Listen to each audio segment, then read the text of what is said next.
주요 우울장애의 원인부터 들어가도록 하겠습니다.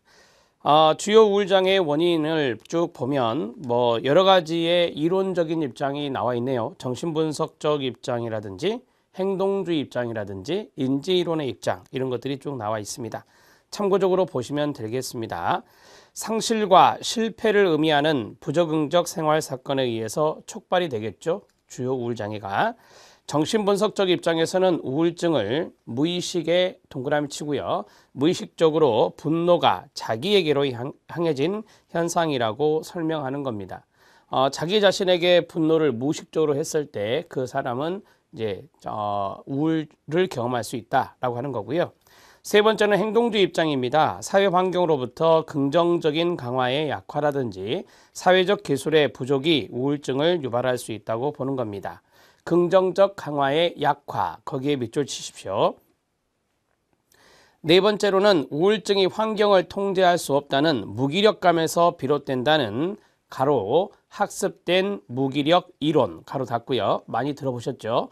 학습된 무기력 이론은 귀인 이론으로 개정되어서 미래에 대한 비관적 예상에 초점을 두는 절망감 이론으로 발전하였습니다. 따라서 학습된 무기력 이론은 귀인 이론은 절망감 이론으로 발전하고 있다, 이렇게 보시면 되겠습니다. 자신이 환경을 통제할 수 없다는 무력감, 여기에서 기인하는 것입니다. 다섯 번째는 인지이론입니다. 우울증을 설명하는 대표적인 심리학적 이론이 인지이론인데 거기에 대표적인 학자가 아론백이 되겠습니다. 인지이론에서는 우울증이 가로 부정적인 자동적 사고, 인지적 오류와 왜곡, 같은 말입니다. 역기능적 인지도식과 신념, 가로 닫고요. 이러한 것들을 바로 이제 주로 이야기 나오는 개념이 아론백의 인지치료에서 나오는 개념들입니다. 역기능적 인지도식과 신념에 의해서 발생한다고 본다, 이렇게 정리하시면 돼요. 인지적 오류, 왜곡이라고 하는 것이 많이 있습니다. 그 중에 기출문제 확인학습에 보면 애연자적 오류가 들어있는데요. 이 애연자적 오류는 우리가 여러 가지로 이야기합니다. 임의적 추론이라든지 거기에 나오는 독심술적 오류, 이런 것들을 하죠. 그러니까 자신의 막연한 추측에 의해서, 충분한 근거도 없는데 막연한 추측에 의해서 어떤 것을 추론할 때는 우리가 보통 애연자적 오류라든지 또는 임의적 추론이나 자의적 추론이라든지 독심술적 오류라고 합니다. 충분한 근거 없이 미래에 일어난 일을 단정하고 확신하는 오류라고 말할 수 있고요. 마치 미래의 일을 미리 볼 수 있는 애연자인 것처럼, 애연자의 동그라미, 앞으로 일어날 결과를 부정적으로 추론하고 이를 굳게 믿는 오류가 되겠습니다. 예를 들면 미팅에 나가면 보나마나 호감 가는 이성과 짝이 되지 않거나 호감 가는 이성에게 거부당할 것이라는 그것이 분명하다고 믿는 경우가 여기에 해당될 수 있겠습니다. 자, 독심술적 오류, 임의적 추론이 있는데 밑에 박스는 조금 더 부연 설명을 해 두었습니다. 충분한 근거 없이 다른 사람의 마음을 자기 마음대로, 제 마음대로 추측하고 단정하는 것을 말합니다. 이 오류는 마치 다른 사람의 마음을 들여다볼 수 있는 어떤 독심술사처럼 매우 모호하고 사소한 단서에 의해서 다른 사람의 마음을 함부로 단정짓는 것입니다. 이런 오류를 범하는 사람은 자신이 타인의 마음을 정확하게 꿰뚫어 볼 수 있는 능력을 지녔다고 믿는 경우가 많습니다. 하지만 많은 경우 상대방의 마음을 확인할 방법이 없기 때문에 자신의 판단이 옳았다고 생각하게 되는 겁니다. 예를 들어서 식사를 하고 있는데 충분한 근거 없이 앞에 있는 배우자, 남편이나 아내나 이런 사람들이 자신을 무시했다라고 생각하는 경우, 이런 것들이 바로 이제 임의적 추론에 해당될 수 있는 것입니다. 그러한 판단 하에서 상대방에게 행동하기 때문에 상대방의 행동을 통해 자신의 판단이 옳았다고 확신하게 되는 것입니다. 이것은 인지적 오류, 인지적 왜곡 중에 하나다, 이렇게 보셔야 됩니다. 자, 여섯 번째는 생물학적 입장이 있는데요. 여기까지 보고 제가 이제 앞에 말씀드렸던 임의적 추론에 대해서 간단하게 판서하고 그 다음 밑에 기출문제 확인학습을 보겠습니다. 생물학적 입장에서는 유전적 요인이나 노르에피네프린, 세로토닌과 같은 신경전달 물질, 시상하부의 기능 이상, 뇌분비계 호르몬 이상이 우울증과 관련성이 있다. 우울증과 연관성이 있는 신경전달 물질 두 가지는 기억하셔야 돼요. 노르에피네프린의 감소라든지 세로토닌의 감소가 우울증을 유발한다는 것도 기억하시기 바랍니다. 자, 그러면 임의적 추론에 대해서 간단하게 보겠는데요.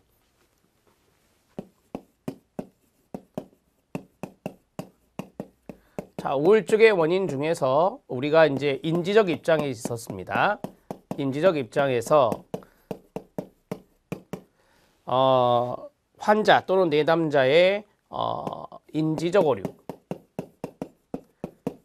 오류 등이 문제가 된다라고 하는 것이죠. 그러면 인지적 오류 중에서도 출제된 것이 독심 술적 오류라고 하는 것이 있다. 이것은 애연자적 오류다. 애연자적 오류다. 자, 이것을 여러분들이 많이 들어보신 이야기는 임의적 추론이라고 하는 것이죠. 임의적 추론이라고 하는 것을 들어보셨을 겁니다. 자, 우리는 지금 이상심리를 하고 있는데 여러분들이 뭐 청소년 상담 이론과 실제 이런 과목에서도 인지 정서적 상담 이론에서 이런 것들이 나옵니다. 자, 여기에서 중요한 것은 충분한 근거가 없습니다. 충분한 근거가 없다. 그 다음에 두 번째는 자신의 막연하고 모호한 추측에 의해서 이러한 것들을 부정적으로 결론 내리는 겁니다. 부정적인 결론에 도달하는 것인데요. 이런 것들이 바로 임의적 추론의 개념에서 중요한 내용들이다. 이렇게 보시면 됩니다. 이 정도 노트가 필요합니다. 자, 이제 아래 기출문제 확인 학습을 보면 노르에피네프린 등이 있습니다. 노르에피네프린 및 아드레날린이 분비되면 여러 조직의 아드레날린 수용체와 결합하여 그 결과 도전, 도피 반응의 특성 효과가 나타나는데요. 위험에 대한 기민성 활성화라고 이야기하기도 합니다. 불안이나 공포, 우울과 관련된 신경 전달 물질로는 바로 노르에피네프린 등이 있다. 이렇게 보시면 되고요. 여기에 지금 우울이라는 단어가 들어가 있습니다. 그래서 이런 것들과 연관성 있는 것들을 정리해야 됩니다. 밑에 참고해 보면 교감신경계와 부교감신경계가 있습니다. 이 두 가지는 서로 기량작용을 한다라고 하는데요. 거기 보면 도전, 도피 반응이라고 하는 것이 있어요. 도전하고자 하는 것의 반대는 도피하는 거거든요. 이런 것들이 일종의 길항이 됩니다. 자, 위험 또는 위협이 인지되면 뇌는 자율신경계에 신호를 보내게 되고요. 자율신경계는 두 가지로 나누어지는데 교감신경계와 부교감신경계가 있습니다.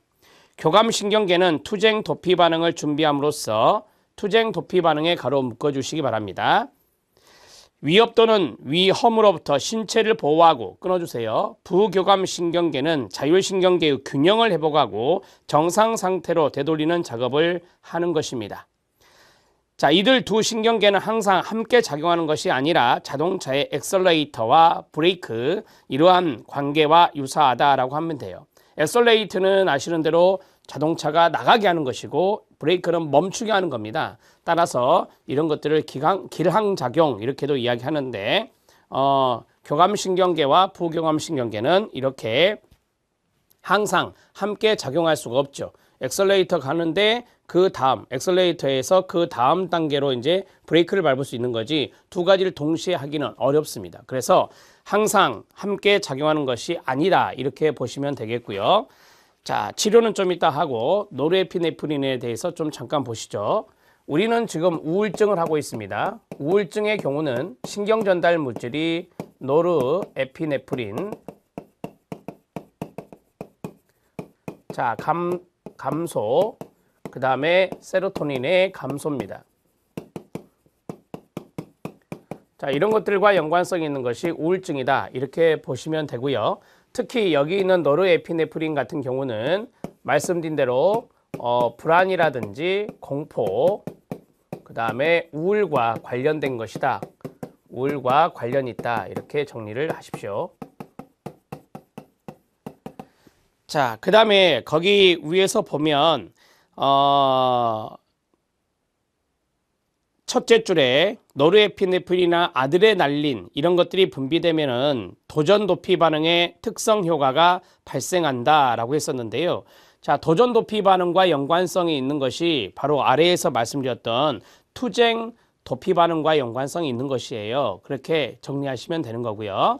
자, 그러면 여기 노르에피네프린 이것과 연관성이 있는 것이 바로 이제 도전 도피 반응의 특성 효과 이런 것들이 이제 출제되었던 지문에 있었는데요. 그것을 두 번째로 정리를 하면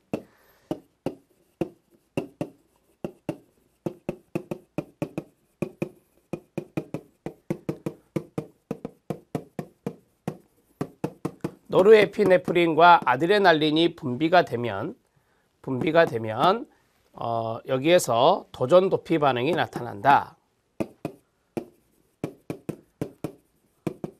도전 도피 반응 효과라고 할게요. 효과가 발생한다라고 말씀을 드렸습니다. 자, 우리가 이제 도전을 투쟁이라고 말할 수 있고요. 그 다음에 그 밑에 보면 투쟁 도피 반응과 연관성이 있다라고 말씀드렸죠. 이렇게 정리를 해주시면 되겠습니다.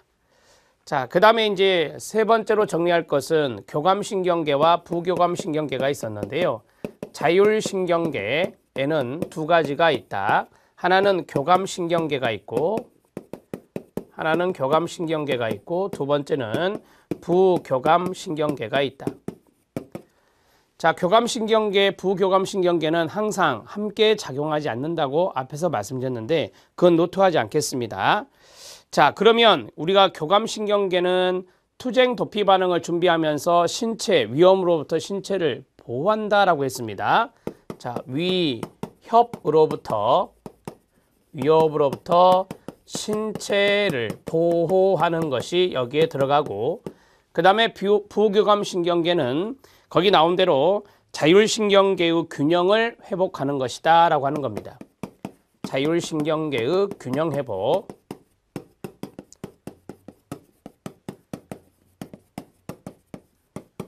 이렇게 정리하면 돼요. 자, 위협으로부터 신체를 보호하기 위해서는 거기에서 나온 대로 투쟁 도피 반응을 준비하는 것이 바로 교감신경계와 연관성이 있다. 이렇게 정리하시면 되겠습니다. 자, 그 다음 내용 들어가죠. 치료 내용입니다. 효과적인 치료 방법은 인지치료나 약물치료가 많이 이용되고 있는데요.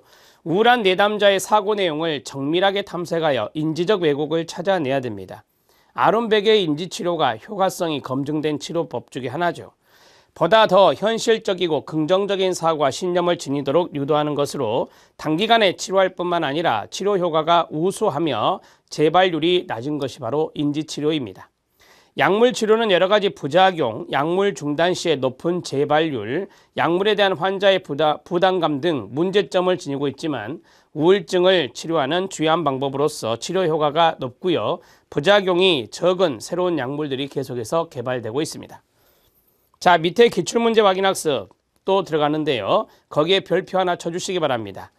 자, 우울에 대한 내용이 여러 가지가 있는데 서로 대비되어서 나오고 있습니다. 첫 번째가 정신병적 우울과 신경증적 우울이고요. 두 번째가 내인성 우울과 반응성 우울이고요. 세 번째가 지체성 우울과 초조성 우울입니다. 우울증의 임상 양상과 원인 등에 따른 양분된 차원 세 가지라고 하는데요. 자, 그냥 우리가 우울증의 차원 이렇게 세 가지 이렇게 정리하시면 되고요. 정신병적 우울과 신경증적 우울은 무슨 말인지 알겠죠? 정신병적인 측면이 훨씬 더 심각한 거죠. 우울 상태가 정신병적 양상을 동반하고 있느냐, 끊어요. 신경증적 수준이냐. 자, 여기에 따른 구분으로서 정신병적 우울은 망상이나 환각 등 혼란 증세가 나타나는 것이고요. 현실 검증력도 떨어지고요. 개인적으로나 사회적으로 기능의 장애가 나타나는 겁니다. 상당히 이제 심각한 거다라고 보시면 되고요. 내인성 우울과 반응성 우울이 있습니다. 이것들은 이제 환경적인 요인들이 있느냐 없느냐 이런 차이예요. 발병 요인과 관련해서 우울에 빠질 만한 충분히 납득할 수 있는 외적 요인이 있는가에 따른 구분입니다. 외적 요인이 없이 그냥 거기 있는 대로 내적이나 생물학적 요인 여기에 대해서 나타났다라고 하면은 우리가 이걸 내인성 우울이라 하고요. 그 다음에 어떤 외적 요인, 환경적인 요인에 의해서 우울이 발생할 수도 있잖아요. 그것은 바로 반응성 우울이다 이렇게 말합니다. 첫째 줄 마지막 내인성 우울의 경우는 우울증의 발병이 환경 요인과 무관하게 가로 내적 생물학적 요인에 의한 것으로서 치료에서도 약물 치료가 우선적이지만 끊어요. 약물 치료가 필요하겠죠. 반응성 우울 같은 경우는 심리 치료가 주가됩니다. 자, 그 다음에 지체성 우울과 초조성 우울인데요. 자, 이거는 정신운동 양상, 그러니까 표면으로 나타나는 정신운동 양상이 거기 나온 대로 지체가 심하냐 아니면 초조와 흥분이 두드러지냐 거기에 따라서 나누어지는 겁니다. 보편적인 우울 양상은 에너지 수준이 많이 저하되죠. 저하되어서 가능한 행동을 하지 않으려 하고 의욕이 감소되는 지체성 우울을 보이죠. 자, 끊어주시고요. 갱년기에 발생하는 우울이라든지 소아 우울의 선택에 쉽게 흥분하거나 싸움을 하는 초조성 우울들이 많이 나타나게 된다라고 하는 겁니다. 자, 여기 한번 대비를 해보겠습니다. 우울의 양상입니다. 자, 세 가지 차원으로 나눌 수 있다라고 했어요. 자, 첫 번째가 정신병적 우울이다. 정신병적 우울은 아래다 쓸게요. 망상이나 환각 등이 나타난다라고 했습니다. 망상이나 환각 등이 나타나고 그 다음에 여기에 대비되는 것이 신경증적 우울입니다. 신경증적 우울은 망상이라든지 환각 같은 경우는 나타나지 않겠죠. 이렇게 정리하시면 되고요. 자, 그 다음에 두 번째는 내인성 우울과 그 다음에 반응성 우울이다라고 했습니다. 자, 내인성 우울은 외적 요인이 없습니다. 따라서 뭐 생물학적인 요인이다 이렇게 쓸게요. 생물학적 요인에 의해서 발생한다라고 말씀드렸죠. 그래서 약물 치료가 많이 이루어지는 것이고, 자, 그 다음에 반응성 우울은 환경적인 요인이에요. 환경적 요인에 의해서 외적 요인이라고도 하죠. 그래서 이건 심리 치료가 많이 이용된다라고 정리하시면 됩니다. 자, 세 번째는 지체성 우울과 그 다음에 초조성 우울입니다. 지체성 우울과 초조성 우울인데, 자, 여기 지체성 우울은 정신운동 양상이 지체됩니다. 정신운동 양상이 지체됩니다. 자, 그래서 기능의 저하가 나타난다. 기능 저하가 나타난다라고 보시면 되고요. 자, 초조성 우울은 이제 흥분입니다. 흥분이 자, 고조되는 상태에서 우울이 나타난다라고 보시면 됩니다. 그래서 정신운동 양상이 상당히 초조함이나 흥분성 이런 것들이 등장하게 되는데, 자, 갱년기 거기 나온 대로 마지막 부분에 보면 갱년기에 발생하는 우울이나 소아 우울에서 여기에 나타난다 그랬잖아요. 갱년기 우울이나 그 다음에 소아 우울의 경우 바로 이제 초조성 우울을 보인다. 이렇게 정리를 하시면 되겠습니다. 여기까지 되었습니다. 자, 이제 밑에 심화학습을 보면 사만식 항우울제와 부작용이 있습니다. 사만식 항우울제와 부작용을 잠깐 보면요. 항우울제는 화학적으로 분자 구조가 3개의 고리로 되어 있어요. 그래서 삼환식이라고 하는 겁니다. 사만식 항우울제와 모노아민 산화요소 억제제 두 가지로 분류가 됩니다. 그러니까 항우울제에 사만식 항우울제가 있다. 이렇게 정리하시면 되겠고요. 이 정도만. 항우울제는 1950년대 말에 개발되어서 우울증, 슬픔이나 사기 저하 때 느끼는 정상적인 반응과는 다른 만성 질환에서 오는 절망 이런 것들이 이제 우울증이라 하는데, 자, 이런 것들을 치료하기 위해서 널리 이제 사용되고 있습니다. 50년대 말에 개발되어서요. 그때 이제 탈시설화 운동 이런 것들이 이제 정신 질환자들에 대한 약물이 개발되면서 이런 탈시설화 운동도 이때쯤에 일어나게 됩니다. 사만식 항우울제는 도파민과 노르에피네프린과 같은 뇌암인의 수송 체계를 저해하여 중추신경계에 영향을 미치는 것으로서 이미프라민, 그 다음에 아미트립틸린, 데시프라민, 노르트립틸린과 같은 많은 화합물을 포함한다라고 했는데 참고하셔도 됩니다. 네 번째 별표 쳐주시기 바랍니다. 이제 이게 출제가 되었던 게 뭐냐면 우리가 이제 부작용을 좀 아셔야 돼요. 부작용에 동그라미 치시고요. 몇몇 사람에게는 뇌 심장 독성이 보고되고 있으며 그 밖의 부작용으로는 동그라미 1. 구내 건조, 동그라미 2. 변비, 동그라미 3. 현기증, 동그라미 4. 심계항진이 나타나며 동그라미 5. 시야가 흐려질 수 있습니다. 사만식 항우울제의 부작용이었습니다. 사만식 항우울제는 우울증을 조증으로 바뀌게 하는 작용이 있어요. 항우울제니까 우울증 상태를 치료가 되고 이제 이것을 조증 상태로 바꾸는 그러한 작용을 하는 것이 사만식 항우울제다. 이렇게 정리하시면 됩니다.